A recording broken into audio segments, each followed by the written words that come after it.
Hi, my dear students. I hope you guys are doing well. Welcome to the orientation of verbal ability section for IP MAT. अब आप अपनी preparation को शुरू कर रहे हैं तो हमारे लिए बहुत इंपॉर्टेंट है कि हमें पता हो कि कौन से एरियाज हैं जहाँ पे हमें बहुत मेहनत करने की ज़रूरत है, कौन कौन से इंपॉर्टेंट टॉपिक्स रहेंगे while you prepare for IP MAT. So this is going to be an orientation video where I will talk about the important topics which are asked in the verbal ability section of IP MAT and some quick strategies that will help you plan your preparation in an effective way. Let's get started. My name is Juhi Narula. तो देखिए verbal ability section बहुत ही important role play करता है in our overall IPMAT exam right. और जो students IPMAT के exam में verbal ability में बढ़िया परफॉर्म करते हैं they definitely get an edge. So what are the important parameters, let's discuss one by one.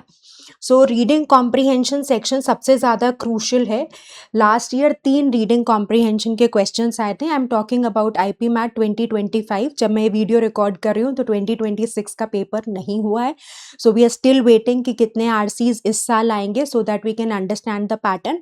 But what we have seen in the previous years is that 2 RCs have been the norm, and in 2025 there was a shift and we got 3 RCs. So in the most probability we are going to see the similar pattern repeating for IP MAT 2026 aspirants as well.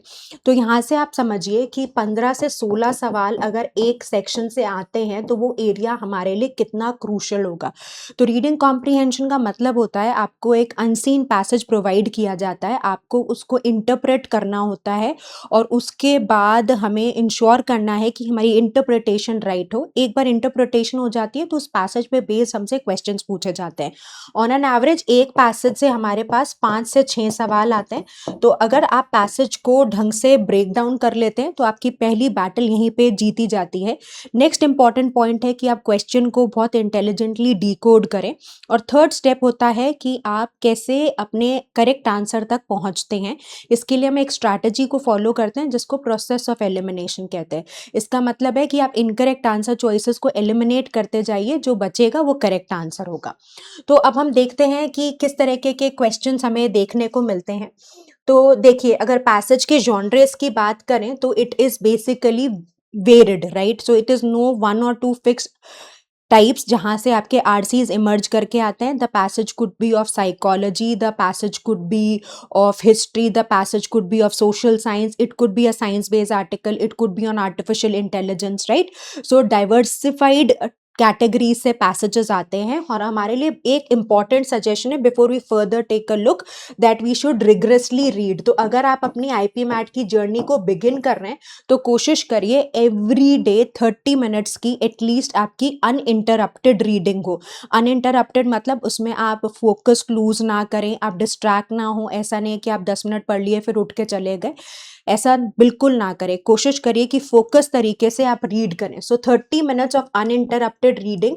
आप कोशिश करिए newspaper के opinion या editorial articles पढ़िए right. तो the Hindu is the newspaper which you can consider, the Hindu या Indian express. आप में से बहुत बच्चों का कंसर्न होगा कि हमारे एरिया में मैम ये न्यूज़पेपर्स नहीं आते, तो आप ऑनलाइन भी इन न्यूज़पेपर्स को रीड कर सकते हैं। क्योंकि पेपर ऑनलाइन मोड में रहता है तो आपके लिए कन्वीनियंट होगा कि अगर आप ऑनलाइन रीडिंग की हैबिट को डेवलप कर लें। तो आपको बेसिकली एडिटोरियल्स और ओपिनियन पीसेस को पढ़ना है। तो जब आपने एक आर्टिकल पढ़ा द हिंदू का, तो आप उस केस में अपने टाइम को ऐसे डिवाइड कर सकते हैं जहाँ पे आप 15 to 20 मिनट्स रीडिंग करेंगे राइट। और उसका बाकी 10 मिनट का समय आप उसके एनालिसिस पे देंगे। एनालिसिस का मतलब कि अगर आपको एक समरी क्रिएट करनी हो तो क्या आप उस पैसेज पे बेस्ड एक छोटी समरी 2-3 लाइन की क्रिएट कर सकते हैं। उस आर्टिकल पे जो आपने रीड किया उस पे 5 सिंपल बेसिक क्वेश्चंस बना लीजिए। इससे क्या होता है कि आप पैसेज से एक्टिवली इंटरैक्ट कर पाते हैं right. This is called active reading. तो हमें पैसिव रीडिंग नहीं करनी कि मैम ने कहा है 30 मिनट्स रीडिंग करनी है, बेमन से रीडिंग करी, टिक लगा दिया कि आज का मेरा टास्क खत्म हो गया। नहीं, वो आपको हेल्प नहीं करेगा। तो हम हमेशा कहते हैं effort in the right direction. So you should try to maximise your input while reading so that you can can get a lot of benefit. So if you create a summary, you try to create 5 questions. Initially आपके questions बिल्कुल basic होंगे, but जैसे जैसे आप progress करेंगे आप देखेंगे कि आपका thought process expand कर रहा है और आप better understanding build कर पा रहे हैं of the information provided. Author क्या स्टांस है, ऑथर का क्या पीओवी है, ये गैदर करने की कोशिश करिए. जो भी आपको वोकैबुलरी के मुश्किल वर्ड्स लगते हैं, I am sure her bar read करेंगे 5 से 10 ऐसे वर्ड्स होंगे जो आपके लिए नए होंगे, तो आपको घबराना नहीं है कि मेरे को ये वर्ड्स का मतलब नहीं पता. आपको इसे एज अ लर्निंग अपॉर्चुनिटी लेना है और आपको इंश्योर करना है कि आप इन वर्ड्स के मीनिंग्स को चेक करें. वर्ड्स के मीनिंग्स को आप सीखने के लिए एक ऐप को डाउनलोड कर सकते हैं. ऐप का नाम मैं यहाँ पर लिख रही हूँ, मेरियम वेबस्टर. ये बेसिकली डिक्शनरी है, आप इसको आसानी से प्ले स्टोर पे मिल जाएगी. It's a free app, so you can download this particular app और एक एक्सक्लूसिवली अपना वोकैबुलरी जर्नल मेंटेन करके रखिए, जिसमें जो नए वर्ड्स आप लिख रहे हैं उस वर्ड का मीनिंग, उस वर्ड पे बेस्ड एक सेंटेंस, 2 सिनोनिम्स 2 एंटोनिम्स लिखिए और रेगुलर बेसिस पे इन वर्ड्स को रिवाइज करते रहिए. जितना सॉलिड आपका रिविजन होगा, जितना आप वर्ड्स के सेंटेंसेस बनाएंगे, जितना उस वर्ड को अपने डे टू डे डिस्कशंस में इस्तेमाल करने की कोशिश करेंगे, उतना ईजिली आप वर्ड्स को रिटेन कर पाएंगे. अगर आप सिर्फ कॉपी में लिखकर छोड़ देंगे, उनको यूटिलाइज नहीं करेंगे, वर्ड्स को उनको सेंटेंसेस में यूज नहीं करेंगे या रिविजन नहीं करेंगे, तो फिर आपके लिए वो स्टैक बढ़ता जाएगा और जितनी वैल्यू एडिशन होनी चाहिए उतनी होगी नहीं, राइट? तो बेसिकली अभी हमने क्या सीखा, आपके लिए गो टू थिंग क्या है कि आप 30 मिनट्स जनरल रीडिंग करो. रीडिंग के लिए आप द हिंदू या इंडियन एक्सप्रेस को रीड कर सकते हो. कौन से पेजेस पढ़ने हैं, एडिटोरियल ओपिनियन, राइट? उसके बाद आपको पढ़ने के बाद कैसे टाइम को डिस्ट्रीब्यूशन करना है, 15 से 20 मिनट. अगर आपको लगता है कि मैम इस सारी एक्टिविटी में तो मेरे को ज़्यादा समय लगेगा, आप 15 मिनट रीडिंग करिए. उसके बाद उस पर्टिकुलर आर्टिकल को जो आपने रीड किया है उसकी समरी बनाइए. उसके बाद उस पर्टिकुलर आर्टिकल से 5 क्वेश्चंस क्रिएट करिए, वोकैबुलरी के नए वर्ड सीखने की कोशिश करिए और ऑथर का क्या अंडरस्टैंडिंग है, ऑथर का क्या पीओवी है, उसको ग्रास्प करने की कोशिश करिए. अगर ये सारा प्रोसेस आप फॉलो करेंगे तो आप देखेंगे कि आपका दिन प्रतिदिन पैसेज की अंडरस्टैंडिंग इंप्रूव होती जा रही है, आप ज़्यादा कंफर्टेबल हो रहे हैं. और जब आप अपनी जनरल रीडिंग को इंप्रूव करते हैं तो उससे आपका इम्पैक्ट केवल रीडिंग कॉम्प्रिहेंशन में नहीं पड़ता, उससे आपका impact para summary, para jumbles, para completion जैसे क्वेश्चंस भी आप बहुत कंफर्टेबली एस कर पाते हैं. तो जितने भी टॉपर्स हमारे प्रीवियस बैचेस के रहे हैं, सबने इंग्लिश सेक्शन को एस करने के लिए रिगरस रीडिंग करी है, राइट? आप में से कई बच्चों का ये डाउट हो सकता है कि मैम मेरा बैकग्राउंड तो हिंदी मीडियम का है, मैं कहाँ से पढ़ूँ, मेरे को तो बहुत मुश्किल आएगी.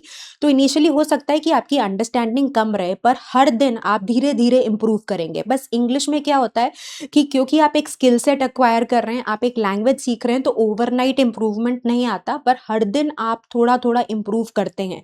तो कंसिस्टेंट रहना बहुत इंपॉर्टेंट है. आपने 4 दिन न्यूज़पेपर पढ़ा, 5वें दिन आप डिमोटिवेट हो गए कि यार मेरे को तो समझ में नहीं आ रहा, छोड़ देता हूँ, तो उससे फिर आपको सक्सेस नहीं मिलेगी, राइट? तो एटलीस्ट फॉर 30 डेज मिनिमम आपको रीडिंग करनी है टू सी द इम्प्रूवमेंट. कई बच्चों को हो सकता है इससे थोड़ा ज़्यादा समय भी रखें, तो धैर्य रखिए. धैर्य बहुत इंपॉर्टेंट है. बहुत जल्दी गिव अप करना इज नो सोल्यूशन. निरंतर कठिन प्रयास से सफलता ज़रूर मिलती है, right? So this is what you should do in order to ace your skills, right? तो ये प्रेपरेटरी स्टेज है क्योंकि ये एक प्री फाउंडेशन सीरीज है. तो before we move to the advance topics, this is one assignment that I would really want to give you कि that आप 30 मिनट्स आज से जब से ये वीडियो देख रहे हैं जनरल रीडिंग करें. और मैं आपको रिक्वेस्ट करूंगी कि आप ऑप्शंस में चैट में ज़रूर मेरे को प्रॉमिस करके जाइए कि मैम हम पक्का से 30 मिनट्स रीडिंग करेंगे. एंड अगर आप रीड करते हैं तो आप देखेंगे कि आपका ओवरऑल इस सेक्शन में कंसिडरेबल स्कोर आएगा when you will go for your final exam. ठीक है, चलिए. So this is the first important suggestion, how to read. Then there are different types of questions asked. तो I will give you a small insight on what type of questions are asked so that you can develop better understanding. तो इन सब का upcoming sessions में detail discussion हम करेंगे. इस पूरे साल इन्हीं एस्पेक्ट्स पे और डिटेल में बात होगी. तो जो हमें क्वेश्चंस देखने को मिलते हैं वो, अगर हम जनरल क्वेश्चंस की बात करें तो हमें क्वेश्चंस मिलते हैं like main idea, primary purpose, tone, structure. तो ये जो 4 सवाल होते हैं ये पैसेज की होलिस्टिक अंडरस्टैंडिंग को चेक करते हैं. तो मेन आइडिया मतलब ऑथर क्या बात कर रहा है, what is the discussion all about. Primary purpose है क्यों बात कर रहा है, टोन मतलब कैसे बात कर रहा है, और स्ट्रक्चर फ्लो ऑफ आइडियाज कैसा है, यानी कि पैसेज में प्रोग्रेशन ऑफ आइडियाज कैसे हो रहा है। जैसे पहले उसने एक ब्रॉड स्टेटमेंट दिया, फिर प्रॉब्लम्स को डिस्कस किया, फिर सोल्यूशंस बताए, फिर दो सोल्यूशंस की एप्लीकेशन में उसको डाउट लगता है। तो कैसे कैसे आपके आइडियाज बिल्ड हुए, पैसेज का कंस्ट्रक्शन कैसे हुआ। जैसे आप अगर ऐसे लिखते हैं तो उसमें लिखते हैं ना कि पहले बैकग्राउंड इंफॉर्मेशन देते हैं, फिर बॉडी लैंग्वेज इंट्रोड्यूस करते हैं, राइट, फिर उसके बाद बॉडी लैंग्वेज 2 या 3 पैराग्राफ्स रखते हैं और एंड में कंक्लूजन लिख देते हैं। तो इस तरीके से आप यूजुअली अपने एसेज का स्ट्रक्चर क्रिएट करते हैं। बस उसी तरीके से जो आपको आर्टिकल दिया गया है वो भी एक ऐसे, उसका स्ट्रक्चर कैसा है, कैसे कैसे ऑथर अपने आइडियाज को लेकर आगे बढ़ रहा है, ये सारे क्वेश्चंस आपसे पूछे जा सकते हैं। तो इन क्वेश्चंस को आपको तभी एस कर पाओगे जब आपको पैसेज की अच्छी पकड़ होगी। तो एटलीस्ट इफ नॉट मोर आपको पैसेज 70% समझ में आना चाहिए। अगर पैसेज की अंडरस्टैंडिंग 70% से कम है तो यूजुअली आईपी मैट जैसे एग्जाम्स में क्वेश्चन सही से सॉल्व करना मुश्किल हो जाता है, right. So this is one important thing. Then you get certain questions which are what we call specific questions, जो पैसेज के ओवरऑल इंफॉर्मेशन पे बेस्ड ना होके पैसेज के कुछ पर्टिकुलर सेंटेंसेस या पैराग्राफ्स पे बेस्ड होते हैं। तो स्पेसिफिक क्वेश्चंस में एक तो रिट्रीवल क्वेश्चंस होते हैं। रिट्रीवल मतलब ऑथर ने कोई टर्म मेंशन करी, कोई साइंटिस्ट का नाम लिया या कोई फिलॉसफी की बात करी या कोई डेफिनेशन दी, आपसे पूछ लिया कि एपिफेनोमेना का क्या मतलब है एज पर द पैसेज, उसकी क्या डेफिनेशन प्रोवाइड करी गई है। एक फिलॉसफी की 2 disadvantages the, so which of the following rightly presents the disadvantages of the policy. तो डायरेक्ट क्वेश्चन यानी कि फेच क्वेश्चन, यानी कि हमने पैराग्राफ से इंफॉर्मेशन उठाई और क्वेश्चन को आंसर कर दिया। वोकैबुलरी के क्वेश्चंस पूछे जा सकते हैं जहां पे मीनिंग ऑफ द वर्ड पूछा जा सकता है, उस वो किसी गिवन वर्ड का एंटोनिम यानी कि ऑपोजिट या सिनोनिम पूछा जा सकता है, राइट। फिर आपसे पूछ सकते हैं कि कोई की टर्म क्यों इंट्रोड्यूस करी। तो प्राइमरी पर्पस होता है पूरा पैसेज क्यों लिखा, स्पेसिफिक पर्पस है कि कोई एग्जाम्पल दिया तो क्यों मेंशन करा, कोई साइंटिस्ट का नाम लिया तो क्यों लिया। इस तरीके के क्वेश्चंस भी हमें देखने को मिलते हैं। पर ये बात की बात है, क्वेश्चंस में आप धीरे धीरे पकड़ बना लेंगे। अगर आप पैसेज में कंफर्टेबल हैं तो अगले कम से कम 1 से 1.5 महीना आप जनरल रीडिंग करके पैसेज में कंफर्टेबल होने की कोशिश करिए, अपनी रीडिंग स्किल्स को एनहांस करिए। ऑटोमेटिकली जब रीडिंग आपकी इंप्रूव हो जाती है, आपको कॉन्फिडेंस आता है, फिर क्वेश्चंस और प्रोसेस ऑफ एलिमिनेशन हम आपको धीरे धीरे सिखाएंगे, राइट। चलिए डिस्कशन को आगे बढ़ाते हैं। उसके बाद जो बहुत इंपॉर्टेंट एस्पेक्ट है वो है ग्रामर का एस्पेक्ट। ग्रामर का हमें वैसे ही इनहेरेंटली थोड़ा सा डर होता है, राइट, हमें थोड़ा फियर होता है, पता नहीं ग्रामर परेशान बहुत ज़्यादा करती है बच्चों को। उसका एक मेजर रीज़न है कि मोर और लेस हम अपनी पूरी प्रिपरेशन की जर्नी में, जो हमने जूनियर क्लासेस में ग्रामर सीखी है, उसमें हमने रट्टा मारने की ज़्यादा कोशिश करी है बजाय टू राइटली अंडरस्टैंड कि एप्लीकेशन क्या है। तो यहीं पर गैप आ जाता है कि मे बी हमें थ्योरेटिकली तो कोई आइडिया पता है बट हम उसको प्रैक्टिकली इम्प्लीमेंट नहीं कर पाते। और आईपी मैट में आपकी थ्योरेटिकल नॉलेज का एप्लीकेशन ही चेक होता है। मतलब आपको प्रोनाउंस आते हैं, अच्छी बात है, बट प्रोनाउंस को अप्लाई करना एक लॉजिकल सेंटेंस में, एरर डिकोड करना, इस तरीके के क्वेश्चंस आपसे पूछे जाते हैं। तो अक्सर बच्चों का ये टॉपिक होता है, कंसर्न होता है कि मैम ग्रामर तो इतनी वास्ट है, कितनी ग्रामर करेंगे, कहाँ से करेंगे। तो मेरा आपको सजेशन रहेगा कि अभी के लिए आप पार्ट्स ऑफ स्पीच को रिवाइज करिए, राइट। पार्ट्स ऑफ स्पीच की मैं लिस्ट आपको दे देती हूँ। और बुक के लिए आप Wren and Martin high school grammar, बड़ी पॉपुलर बुक है, आप इसका इस्तेमाल कर सकते हो, ठीक है, to start with parts of speech. So अगर एक बार आपका पार्ट्स ऑफ स्पीच क्लियर हो गया, उसके बाद ये सारे टॉपिक्स हम आपको डिटेल में क्लासेस में सिखाते हैं। तो पार्ट्स ऑफ स्पीच में कौन से टॉपिक्स होते हैं? पार्ट्स ऑफ स्पीच में आपके पास नाउन्स है,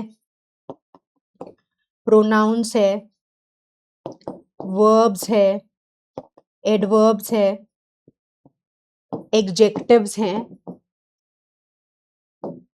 प्रेपोजिशंस हैं, कंजंक्शंस, इंटरजेक्शन आप चाहें तो छोड़ सकते हैं, इंटरजेक्शंस पे यूजुअली सवाल पूछा नहीं जाता, बट ये 8 पार्ट्स ऑफ स्पीच है। तो बेसिक डेफिनेशन है, आई एम श्योर आपने कहीं ना कहीं सेकंड थर्ड से ये कॉन्सेप्ट पढ़ने शुरू करे होंगे।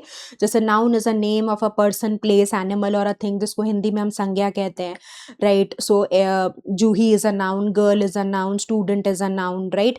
उसके बाद अगर हम बात करते हैं प्रोनाउंस की, तो प्रोनाउंस क्या होता है कि सर्वनाम, व्यक्ति या किसी संज्ञा के स्थान पे प्रयोग किए जाने वाले शब्दों को सर्वनाम कहते हैं। तो words that we use instead of nouns, pronouns. Adjectives, जिसको आप हिंदी में विशेषण कहते हो, राइट। तो एडजेक्टिव्स क्या होते हैं बेसिकली, जो क्वालिटी बताते हैं। So tall girl, intelligent man, blue bag, delicious meal. So delicious, tall, intelligent, all these are basically adjectives.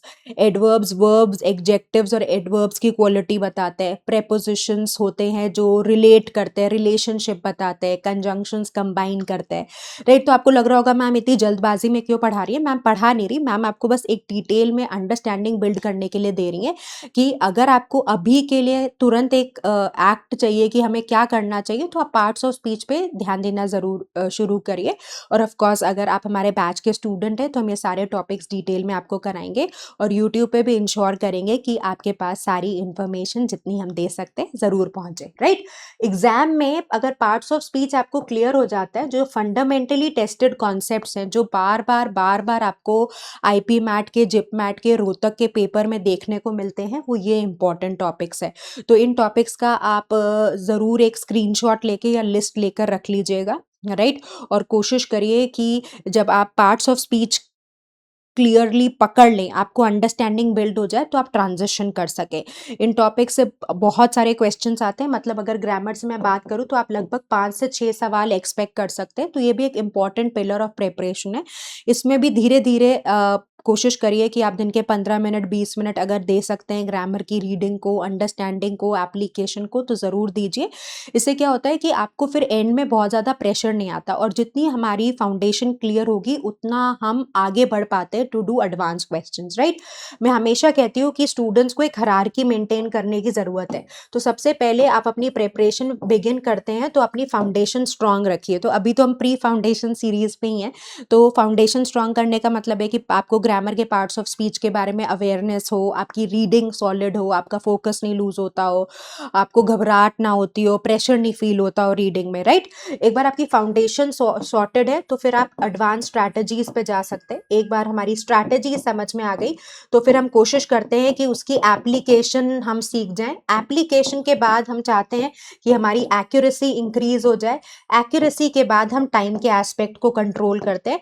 जब टाइम हमें समझ में आने लग जाता है, पकड़ में आने लग जाता है, तो हम अब फिर इन्वायरमेंट में मॉक्स देते हैं, दैट्स रियली इंपॉर्टेंट। अब आप इस पूरे ऑर्डर को ब्रेक करते हुए शुरू में ही अगर टाइम लगा के क्वेश्चंस करेंगे, या आपको लगेगा कि यार शुरू में मेरी एक्यूरेसी अच्छी आनी चाहिए, तो आप पूरे प्रोसेस को बाईपास कर रहे हैं, उससे प्रेशर बिल्ड होगा, राइट। तो अभी के लिए अगले 3 से 5 महीने आपका आइडिया सिर्फ लर्निंग का रहना चाहिए। मतलब आप अगले 1 महीने के लिए फाउंडेशन बिल्डिंग, 1.5 मंथ के लिए फाउंडेशन बिल्डिंग अपना गोल रख सकते हैं, राइट। फिर उसके अराउंड आप हर टॉपिक के अराउंड जब स्ट्रैटेजी सीखते जाते हैं तो उसका एप्लीकेशन सीखिए। तो आप एक्यूरेसी तक कोशिश करिए कि नाउ वी स्टैंड से अप्रैल तो ऑलमोस्ट खत्म हो गया, तो मई में अगर हम खड़े हैं तो हमें कोशिश करनी चाहिए कि by the time we reach somewhere around October we should be able to get good accuracy. और बाय जनवरी, क्योंकि उस टाइम के बाद फिर आप बोर्ड्स के लिए ऑक्यूपाइड हो जाएंगे, वहां तक आपके पास टाइम का कंट्रोल आ जाए। बाकी मॉक टेस्ट टेकिंग, ये एक बार आपके बोर्ड्स खत्म हो जाए फिर तसल्ली से, क्योंकि आपने सारा ग्राउंड वर्क कर रखा है। तो मॉक्स अगर आप 10 से 15 फ्रॉम जनवरी या जनवरी से देते हैं तो बढ़िया बात है। इस दौरान हाँ, पूरे प्रोसेस में सेक्शनल टेस्ट आप कोशिश करिए कि आप शुरू कर दें जून से, और कम से कम 2 से 3 सेक्शनल टेस्ट पर मंथ आप ज़रूर दें, ताकि एटलीस्ट आपको थोड़ा थोड़ा अपने आप को एडवर्स सिचुएशन में पुश करने की आदत पड़े। अब अगर हम आगे चलें तो जो नेक्स्ट इंपॉर्टेंट पिलर है आपके लिए आईपी मैट में, वो है वोकैबलरी। तो वोकैबलरी से बहुत सारे क्वेश्चंस आते हैं, राइट। अब बच्चों की वोकैबलरी यूजुअली वीक होती है, तो बच्चे पूछते हैं कि क्या तरीका है, शुरू कहाँ से की जाए। तो शुरू करने के लिए एक बुक है, बुक का नाम है word power made easy, right. So ये word power made easy Norman Lewis की बुक है। बहुत आसानी से आपको ऑनलाइन ये बुक मिल जाएगी। It's not an expensive book और इट्स बेसिकली एन इन्वेस्टमेंट। तो आप इस बुक को ज़रूर पढ़िए, राइट। और इस बुक में सेशंस हैं, तो एक सेशन आप पर डे करने की कोशिश करिए। इस बुक को कैसे पढ़ना है, इसकी एक डिटेल्ड स्ट्रैटेजी वीडियो आपको इसी यूट्यूब चैनल पे मिल जाएगी। आप उस वीडियो को फॉलो करके वर्ड पावर मेड ईजी करना शुरू करिए। आइडियली अगर आप रेगुलरली करते हैं तो लगभग 1.5 से 2 महीने में आपकी ये बुक कंप्लीट हो जाती है। और ये बुक आपकी जैसे ही कंप्लीट होती है तो आपकी वोकैबुलरी में आपका कॉन्फिडेंस बढ़ जाता है। तो कैसे काम करती है ये book? Word power made easy root word approach पे काम करती है। तो जैसे आपका हिंदी का ओरिजिन देवनागरी लिपि से हुआ, सिमिलरली इंग्लिश का ओरिजिन ग्रीक और लैटिन से हुआ। तो कुछ रूट्स उठाते हैं, उससे वर्ड्स क्रिएट करते हैं। जैसे अगर मैं सपोज आपके लिए एक रूट उठाऊं, बेन। बेन का मतलब होता है something which is good, right. तो अब इससे अपन बहुत सारे वर्ड्स बना सकते हैं। बेनोवलेंट जो काइंड पर्सन है, बेनिफिट फायदा होना, बेनिफिशियरी जो फायदा रिसीव करता है, बेनिफैक्टर जो स्पॉन्सर करता है गुड को, राइट। तो ये इस तरह से बेन से आप बहुत सारे वर्ड्स को क्रिएट कर सकते हैं। तो एक वर्ड वेब क्रिएट हो जाता है और आप कम समय में ज़्यादा वर्ड्स लॉजिकल तरीके से सीख पाते हैं। तो हम आपको ज़रूर सजेस्ट करेंगे कि आप कोशिश करिए कि इस बुक को आप धीरे धीरे कंप्लीट करें, राइट। अगर आपको लगता है कि मैम रोज़ बोर्ड्स के साथ इतनी पढ़ाई कैसे हो पाएगी, तो आप 30 मिनट जनरल रीडिंग रखिए, एक दिन ग्रामर, एक दिन वोकैबुलरी कर लीजिए। उससे भी अगर आप इतना भी बैलेंस कर पा रहे हैं तो भी आपकी प्रिपरेशन के लिए बिल्कुल ठीक है। इसके अलावा मैंने एक डिटेल्ड वीडियो बनाई है, हमने एक एक्सेल शीट बनाई है जहाँ पे मैंने आपको डे वाइज क्या प्रिपरेशन करनी है उसका एक स्ट्रैटेजिक प्लान दिया है।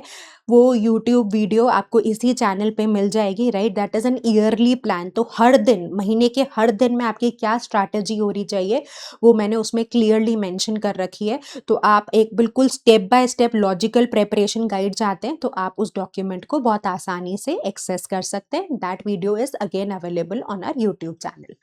तो वोकैबुलरी बेस्ड हम जब क्वेश्चंस की बात करते हैं तो synonym antonym questions, fill in the blanks भी देखे जाते हैं, यानी कि फिलर बेस्ड क्वेश्चंस। तो ये क्वेश्चंस भी अच्छे नंबर में आते हैं। Analogy based questions, idioms and phrases question, और वर्ड यूसेज का मतलब इस वर्ड का इस्तेमाल गिवन कॉन्टेक्स्ट में कैसे किया गया है। अगेन बहुत ही क्रूशियल एरिया है, बहुत सारे क्वेश्चंस, 5 से 10 सवाल आप इस पर्टिकुलर सेक्शन से एक्सपेक्ट कर सकते हो। सो ईडियम्स एंड फ्रेजेस की लिस्ट भी आपको रेनन मार्टिन में मिल जाएगी। बाकी अगर आप हमारे बैच के स्टूडेंट हैं तो आप जब ऐप पे जाएंगे तो रिसोर्सेज सेक्शन के अंडर आपको बहुत सारे डॉक्यूमेंट्स मिलेंगे। आप उन डॉक्यूमेंट्स को यूज कर सकते हैं जहाँ पे ईडियम फ्रेजेस की लिस्ट है, हिट परेड लिस्ट है, राइट, वन वर्ड सब्स्टिट्यूशंस हैं, रूट वर्ड्स की लिस्ट है। तो वहाँ पे भी there is lot of content available which can make your journey smooth and seamless, right. चलिए, so next we proceed is with verbal reasoning, a very important part, right। अब verbal reasoning का सीधा सीधा connection comprehension से है। जैसा मैं आपको समझा रही थी कि जितना effectively आप passage को comprehend कर पाते हैं, मतलब reading और comprehension दो parts है। तो one is to read and comprehend is to understand, right, to understand intelligently, right. So आपकी रीडिंग अगर स्ट्रांग होगी तो para jumbles, para completion, para summary, इस तरीके के क्वेश्चंस में आपको कोई खास हर्डल आएगा नहीं। पैरा जंबल्स एक ऐसा एरिया रहता है जहाँ स्टूडेंट्स की बहुत वीकनेस रहती है। तो उसका भी बेसिक ग्राउंड वर्क यही करने को है कि आप एक बार अपनी रीडिंग और कॉम्प्रीहेंशन स्किल्स को इम्प्रूव करें। जैसे पैरा जंबल्स में क्या होता है, आपको 5 या 6 सेंटेंसेस देते हैं जो जंबल्ड अप होते हैं, आप उनको रीअरेंज करके एक मीनिंगफुल पैराग्राफ बनाएं, ये आपका टास्क होता है। 5 सवाल आते हैं और क्वेश्चंस का नेचर स्पेशली इंदौर में तो टीटा फॉर्मेट का रहता है, यानी कि टाइप इन द आंसर का रहता है। तो आपको ऑप्शंस भी नहीं मिलते। ऑप्शंस नहीं मिलने से क्वेश्चंस का डिफिकल्टी लेवल ऑटोमेटिकली बहुत ज़्यादा शूट हो जाता है। पैरा समरी में क्या है कि आपको एक पैराग्राफ दिया जो छोटा पैराग्राफ होता है जिसमें 6 से 8 लाइन्स होती हैं, आपको उसकी एक समरी क्रिएट करके देनी है। अब वो समरी में आपको इंश्योर करना है कि पैराग्राफ के कोर आइडिया को इंक्लूड करती हो, इररिलेवेंट डिटेल्स ना हो और एक ऐसा स्टेटमेंट हो जो मेजर पॉइंटर्स को कवर करता हो, राइट। पैरा कंप्लीशन में आपको एक पैराग्राफ देते हैं, उसमें एक ब्लैंक होता है और 4 ऑप्शंस में से आपको एक ऑप्शन पिक करके उस पैराग्राफ को लॉजिकली कंप्लीट करना होता है। तो अगर आप थोड़ा सा धैर्य रख के इंट्रोस्पेक्ट करेंगे, so all these questions are nothing but an extension of your ability to understand the information. अब पैरा जंबल्स अगर आप देखेंगे, जब तक आपको 5 या 4 सेंटेंसेस मिलके क्या इन्फॉर्मेशन कन्वे करना चाहते हैं ये समझ में नहीं आएगा, तो इन क्वेश्चंस में आप एक अच्छी एक्यूरेसी नहीं अचीव कर पाएंगे, राइट। तो इसलिए मैं बार बार सजेस्ट कर रही हूँ कि para jumbles, para completion, para summary आप 1.5 से 2 महीने बाद शुरू करिए। उससे पहले आप बहुत रिगरस रीडिंग कर लीजिए, ताकि आपको आइडियाज़ कैसे बढ़ते हैं आगे, कैसे आइडियाज़ में कोहेजन है, कैसे लॉजिकल फ्लो है, वो पकड़ में आ जाए, ताकि जो आपकी पैसेज की होलिस्टिक अंडरस्टैंडिंग है वो सॉलिड हो जाए। और एक बार आपको पैसेज का फियर ओवरकम हो गया, पैसेजेस समझ में आने लग गए, तो फिर आप इन क्वेश्चंस की स्ट्रैटेजीज सीख के, अप्रोच सीख के इन क्वेश्चंस की प्रैक्टिस के लिए उतरे। अगर अभी से बिना सॉलिड रीडिंग हुए, बिना कॉम्प्रीहेंशन स्ट्रांग हुए इन तरीके के क्वेश्चंस को आप ट्राई करेंगे, तो हो सकता है कि आपका कॉन्फिडेंस गिरे, और वो हम नहीं चाहते। तो हम ग्रेजुअली अपना डिफिकल्टी लेवल बढ़ाएंगे। पहले हम एक स्ट्रांग फाउंडेशन पे काम करेंगे। एक बार हमारी फाउंडेशन स्ट्रांग हो गई, फिर the entire process becomes seamless, right? So if you further proceed, then like I told you, sentence rearrangement भी छोटे एग्जाम्स में पूछा जाता है, जहाँ एक सेंटेंस को ही 3 या 4 पार्ट्स में ब्रेक करके आपको अरेंज करके एक मीनिंगफुल सेंटेंस बनाना होता है। We also see such questions coming in Rohtak and JIPMAT, but you don't see such easy questions coming in Indore, right. बाकी एरर स्पॉटिंग बहुत क्रूशियल एस्पेक्ट है, सेंटेंस करेक्शन, एरर डिटेक्शन। तो एरर डिटेक्शन तभी कर पाएंगे जब ग्रामर के रूल्स पता होंगे। अक्सर बच्चों की एक टेंडेंसी होती है कि जो सुनने में सही लगता है उसको कंसिडर करते हुए करेक्ट आंसर मार्क करते हैं। तो देखिए, इतने बड़े एग्जाम में अनफॉर्चुनेटली ये स्ट्रैटेजी आपकी काम नहीं करेगी। आपको रूल बेस्ड अप्रोच पे जाना है, रूल्स आपके पक्के होने चाहिए, रूल्स की अवेयरनेस होनी चाहिए, राइट। जब तक रूल्स आपको पता नहीं होंगे तब तक आपके लिए ये टॉपिक्स को डील करना, एस करना मुश्किल हो जाएगा। And then like I told you that grammar से 5 से 6 सवाल आते हैं, तो एग्जाम के हिसाब से ये टॉपिक इंपॉर्टेंट है। इसके अलावा कुछ वेरिएशंस में हमें क्लोज टेस्ट भी मिलता है। क्लोज टेस्ट भी फिल इन द ब्लैंक्स का ही एक्सटेंशन है, जहाँ पे एक बड़ा पैराग्राफ में आपको मल्टीपल ब्लैंक्स मिलते हैं और आपको वो ब्लैंक्स को फिल करना होता है। So these are some important question categories that are asked in your IPMAT exams. तो आपके लिए सजेस्टेड क्या है? सबसे पहले जो मैं आपको बार बार सलाह दे रही हूँ कि रीड करना सीखिए, राइट। बच्चों का फोकस नहीं बैठता, कॉन्सेंट्रेशन नहीं बैठता, उनको बोर्डम लगता है, नींद आती है। तो अगर आपकी ऐसी टूटी फूटी अंडरस्टैंडिंग होगी पैसेज की, तो आप क्वेश्चन सही से नहीं कर पाएंगे, फिर प्रेशर बिल्ड होता है। और फिर लास्ट टाइम हमसे 5 बच्चे आके पूछते हैं कि मैम क्या अब हम तैयारी शुरू करें तो हमारा हो जाएगा? तो बड़ा हार्ट ब्रेकिंग होता है हमारे लिए। देखिए, कोई एक इतना बड़ा नेशनल लेवल का एग्जाम है जो सीधा आपको top IIMs of the country में पहुंच जाता है, तो वहां पे लास्ट 15-20 दिन की मेहनत पर्याप्त नहीं होती। It is not sufficient, right. You have to give at least an year. So please understand that you cannot learn or get better into reading in the last 15-20 days। और क्योंकि आपको बाद में रियलाइज होता है कि 15 से 16 सवाल आएंगे और कितना क्रूशल है, तो आप बहुत हेल्पलेस फील करते हैं, आप बहुत परेशान होते हैं, एजिटेटेड होते हैं। और कुछ बच्चे ये भी करते हैं कि मैथ्स पे सारी एनर्जी लगा देते हैं और इंग्लिश पे ध्यान ही नहीं देते। फिर उनको एंड में लगता है कि मैथ्स तो बढ़िया हो गया बट इंग्लिश में तो कट ऑफ ही नहीं निकल रही, राइट। तो इस तरह की दुविधा में आप ना फंसें, इस तरह का चैलेंज आप ना इनकाउंटर करें, इसलिए मैं आपको रिगरसली बार बार बोल रही हूँ कि आप रीडिंग करिए। 30 minutes reading should be a part of your daily routine, right. अब आप समय नहीं निकाल पा रहे तो मे बी जब आप स्कूल बस से स्कूल जा रहे हैं तब रीडिंग करिए, सोने से पहले करिए। एक साथ 30 मिनट नहीं निकाल पा रहे, 15-15 मिनट के 2 स्लॉट्स निकालिए। But reading is your a very important step that if you bypass it you will eventually put yourself in a lot of trouble, right? तो वोकैबुलरी, जैसा मैंने आपको कहा कि वोकैबुलरी भी अब ओवरनाइट तो 500 वर्ड 1000 वर्ड नहीं लर्न कर सकते ना। और कोई भी ट्रेनर ऐसा आपको इकट्ठा करके नहीं बोल सकता कि यही 1000 वर्ड है, इन्हीं में से आएगा। वोकैबुलरी के वर्ड्स या क्वेश्चन तो कहीं से भी आ सकते हैं। तो आपको कोशिश करनी है कि जो आर्टिकल्स आप रीड कर रहे हैं उसमें से वोकैबुलरी बिल्ड करें। वर्ड पावर मेड ईजी एक बुक मैंने आपको रेकमेंड की है, उस बुक को कैसे पढ़ना है उसका यूट्यूब वीडियो भी है। बाकी मैं इसी पर्टिकुलर सीरीज में कुछ और इंटरेस्टिंग स्ट्रैटेजीज आपके साथ शेयर करूंगी जिससे वोकैबुलरी लर्निंग भी आपकी सॉलिड हो सके। फिर अगेन ये चीजें समय मांगती हैं इंप्रूव करने के लिए, ओवरनाइट इंप्रूवमेंट्स नहीं होते। लास्ट के आप सोचें बोर्ड के तुरंत बाद में इतना सब कुछ बिल्ड कर लूंगा, वो मुश्किल है। अगर हाँ आपका बैकग्राउंड रीडिंग का रहा है, बचपन से रीड कर रहे हैं, आपकी वोकैबुलरी बहुत पॉलिश्ड है, तो then in that case the last 1 month you can still stretch it. But अगर आपका रीडिंग वीक है, आप कि बैकग्राउंड इंग्लिश मीडियम का नहीं है, तो जितना आप जल्दी अपनी प्रिपरेशन को शुरू करेंगे उतना आपके लिए बढ़िया है, राइट। पैरा जंबल्स और पैरा कंप्लीशन के क्वेश्चंस आप 2 महीने के बाद शुरू कर सकते हैं, रेगुलरली करिए। Brush up your grammar fundamentals, जो मैंने अभी आपको सलाह दी कि पार्ट्स ऑफ स्पीच एटलीस्ट पढ़ लीजिए, क्योंकि ये जो एडवांस कॉन्सेप्ट्स हैं लाइक सब्जेक्ट वर्ब एग्रीमेंट वो यहीं से ड्रिवन है। तो एक बार आपका पार्ट्स ऑफ स्पीच सॉलिड होगा तो आपको आसानी रहेगी, ठीक है। और बाकी कंसिस्टेंट प्रैक्टिस रखेंगे तो कोई भी दुनिया की ऐसी ताकत नहीं है जो आपको सक्सेसफुल होने से रोक सके। तो निरंतर कठिन अभ्यास को अपना नियम बना लीजिए। And I hope this video helped you. We'll be coming up with more strategic sessions. Till then, start reading. Wish you all the success. Vijay Bhav. God bless you.